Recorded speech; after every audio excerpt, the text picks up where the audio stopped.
新冠病毒伫欧洲第二波的疫情来失控，法国的总统马克宏来宣布，今仔日开始，至少到12月初1，法国进入到第二届的封锁，包括酒吧甲餐厅拢爱关店，也毋过学校照常上课。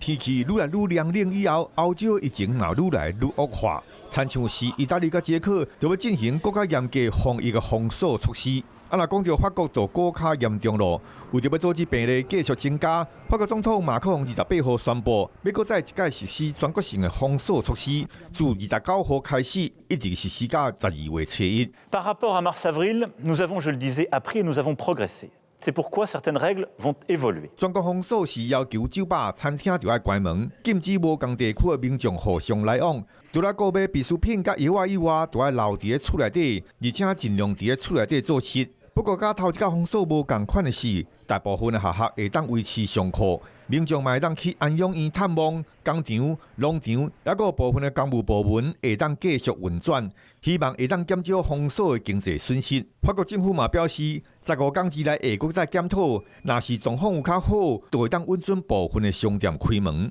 疫情同款正严重的德国，正出名的纽伦堡圣诞市啊，今年确定要停办，而且自11月初2开始，德国要实施更加严格的封锁措施，亲像是禁止伫公开场合超过2个家庭、10个人以上的活动，连体育甲文化场馆周边的活动嘛要停止。若餐厅除了卖外送以外，嘛就要关门1个月。这甲顶一届封锁无同的是，中小学会当继续上课，部分的店啊嘛会当开门做生意。欧洲当局即马正在想办法减少人甲人的接触，希望会当将第二波疫情的影响降到上低。